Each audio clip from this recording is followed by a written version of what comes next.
Tyler loves food more than anyone you know. He criticizes his date, Margot, for smoking because it might spoil her taste for tonight's subtle flavors.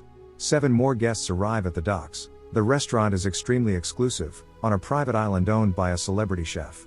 Tyler is surprised to find he'll be dining with Lillian, a famous food critic, as well as many other well-known people and movie stars. When they reach the island, it turns out the reservation was actually for Tyler and another woman who couldn't come, making Margot her last-minute replacement. This adds an awkward twist to their first date, and for some reason, the place gives Margot an uneasy feeling. The receptionist, Elsa, takes the distinguished guests on a tour of the island, spanning 12 acres of farmland. Everything served on the island, including scallops, crabs, vegetables, spices, honey, smoked meats and more, is grown and harvested right here. The island staff functions like a close-knit family, all residing there except for the chef, who lives alone in a secluded cottage in the woods, off limits to everyone, including staff. Upon reaching the restaurant, there's already a woman enjoying wine. The kitchen staff is already busy preparing the first dish. Since docks, Richard and Margot seem to share an unspoken connection, both awkwardly trying to keep their distance. Margot feels the sting of being a replacement once more. Elsa informs them that taking photos of the dishes is forbidden. The chef believes the beauty of his creations is in their fleeting existence. Before the serving, Tyler observes the kitchen staff at work, displaying how knowledgeable he is about food to Margot. He's told to sit down, surprised that the staff knows his name. They know every guest's name. Finally seeing Chef walk in, Tyler thinks he's staring at him, but Margot knows his gaze is fixated on her. The staff presents their first creation, compressed and pickled cucumber melon with milk snow and charred lace. Lillian is impressed by the dish, but finds faults in everything, and her editor, Ted, nods in agreement with everything she says. Felicity uses the dinner as an opportunity to announce her intention to break things off with George. She's been both his agent and lover. In the meantime, Tyler discreetly takes a few photos. Soren, Bryce, and Dave are there to enjoy some downtime away from business. Margot, curious about Tyler's passion for food, asks him to elaborate. He explains that while some people are captivated by movie stars and athletes, he is fascinated by food and the artistry of chefs transforming basic ingredients into culinary masterpieces, with Chef Slowick being the pinnacle of such creativity. During the first course, Chef Slowick gives a monologue about his expectation for diners to savor the food, to truly taste it, not just eat it. The course, named The Island, features an assortment of plants from around the island, artfully arranged on rocks from the shore, crowned with a scallop. Slowick's speech delves into nature, which Margot finds irrelevant, but it deeply moves Tyler, who discreetly takes another photo.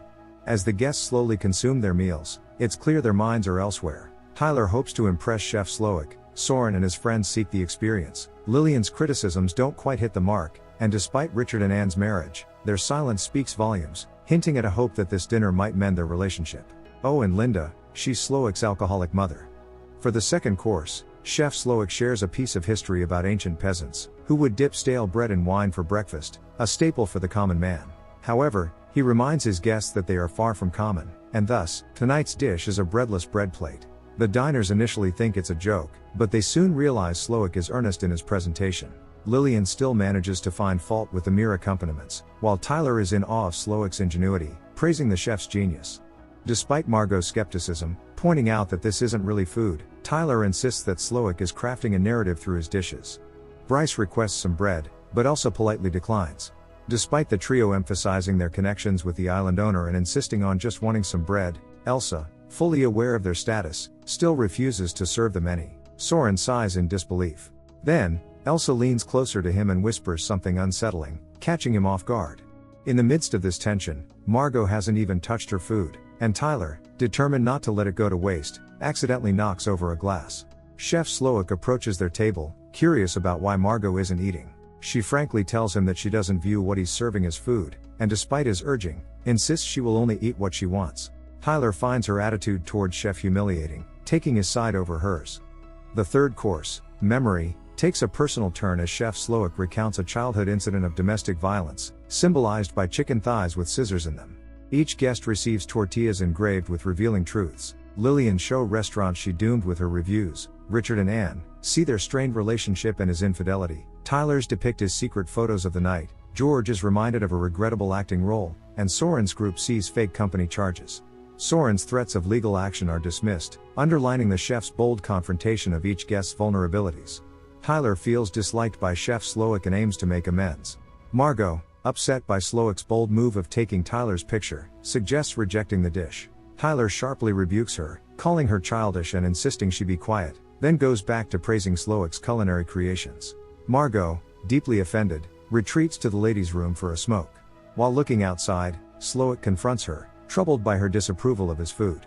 He expresses how her not enjoying his meal hurts him and probes deeper into her identity, hinting he knows Margot isn't her real name and noting that she shouldn't be here tonight.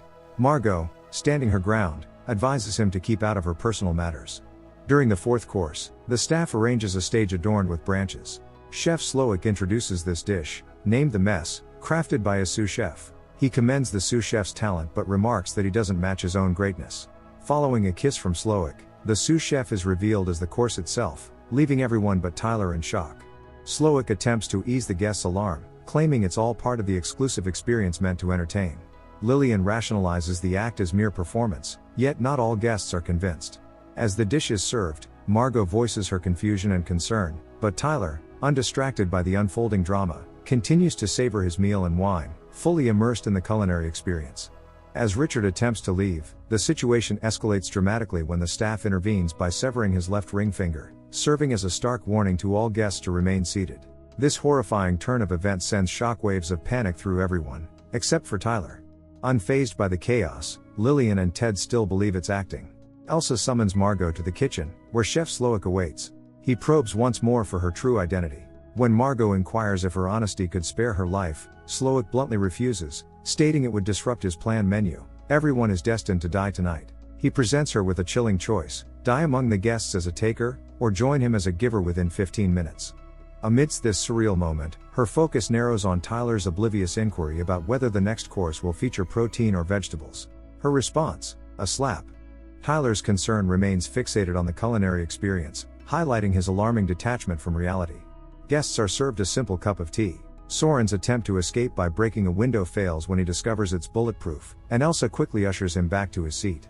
Chef Slowick then reveals his frustrations at how everyone present has contributed to him losing passion for his craft. He criticizes Lillian for her destructive reviews, with Ted as her complicit enabler. Richard, a frequent diner, who despite his 11 visits, fails to remember a single dish, highlighting the futility of striving for approval from those seemingly indifferent to his art. The island's owner, Doug Varick, an angel investor and Soren's boss, who took over during the COVID-19 pandemic, is drowned in front of everyone. The silence means that Slowick doesn't work for Varick anymore. With the time up, Margot has to relay her decision. She tries to weasel her way out, saying that she really doesn't belong here, but it's too late for that. The moment of truth reveals Margot's actual identity. She is an escort named Erin. It's disclosed that among her clients was Richard, and she ceased seeing him under disturbing circumstances. He had hired her to impersonate his daughter. At the next course, Chef Slowick gathers everyone outside where sous chef Catherine takes the stage. She exposes a past where Slowick sexually harassed her, then ignored her for 8 months after she rejected him. She then stabs Slowick, labeling the course, Men's Folly.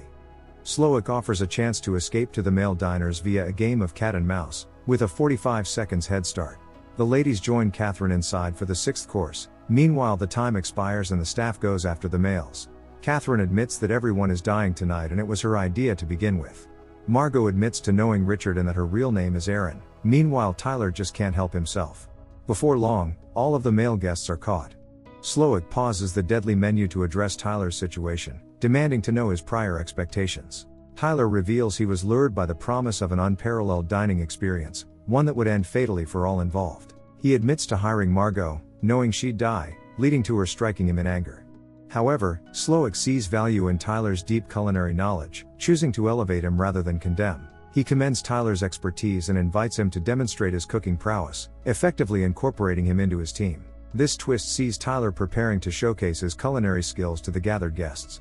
Nervously, Tyler announces the ingredients he requires, his hands trembling as he clumsily prepares them, choosing lamb as the protein. The pressure mounts, with every guest's gaze fixed on him, causing him to sweat profusely. After presenting his creation to Slowick, the verdict is harsh. Slowick declares it terrible, dubbing the dish Tyler's BS. Slowick leans in to whisper to Tyler, stating he would never receive his praise, nor is he deemed worthy enough to be included in his menu. Tyler shamefully walks away. He then calls for Margot, dubbing her one of her sous chefs, explaining to her that they are missing a key ingredient for their dessert, a barrel from the smokehouse, and asks Margot to bring it. As Margot leaves, she sees Tyler removed himself in the closet. Before continuing with the menu, George expresses that it's unfair for them to be punished. It is then Slowick reveals the reason George is here. He had one day off in months and saw George's terrible film. His day was ruined. That's it. There is nothing more to it. As for his date, there is no real reason. She's just dying. Margot finds a knife in the smokehouse, heading straight for Slowick's cottage. A move expected by Elsa. No one is allowed in Chef's house, and in fear that Margot might replace her, Elsa attacks her. They brawl through the whole kitchen, but in the end, Margot overpowers Elsa. She snatches her keys and opens the silver door. Margot uncovers several hints that shed light on Chef Slowick's path to his drastic decision for the evening's grim finale. Among these, a notable discovery is a framed Employee of the Month award, featuring a younger and happy Slowick working as a cook at a simple diner. She notices a radio and calls for help, then returns with the barrel to the restaurant. Slowick explains that he's accepted himself as a demon, but everything he is doing is pure. His monologue is interrupted by a boat arriving. The staff proceeds to clean the dining room and tells everyone that if they ask for help, they will be responsible for the death of an innocent man. The Coast Guard walks in and Slowick explains that nothing out of the ordinary is happening. He then spots George and asks for his autograph. George gladly does, but as the Coast Guard heads to the exit, he sees that it's a cry for help, pulling his gun out immediately. Everyone starts pointing at Slowick, and as the guests believe they have been saved, he reveals the gun to be a lighter. He was a cook in disguise and returned to the kitchen. Final course is about to be served, when Margot gets an idea. She grabs everyone's attention and declares that she dislikes Slowick's food and would like to send it back. Margot explains that she couldn't enjoy any of the dishes he served tonight. It's loveless and she's still hungry. Slowick is perplexed. Margot would really go for a cheeseburger right now. A real one, not some deconstructed Avon BS. Slowick cooks 2 beautiful patties with cheese, and as he does, he slightly smiles. He serves the burger with fries, and after a bite, she expresses her enjoyment and wonders if she can have the rest to go. Slowick packs it to go. He let Margot go because she reminds him of the joy of simple, well-prepared food. Slowick thanks everyone else for dining with them tonight, noting that they represent the ruin of his art and his life. But now they are to be part of it. The final course is the guests themselves. They are coated in marshmallows and caps, called s'more.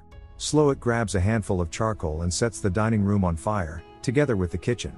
Margot observes the explosion from a boat, continuing to eat her cheeseburger. The end. Thank you for watching. Subscribe for more videos like this.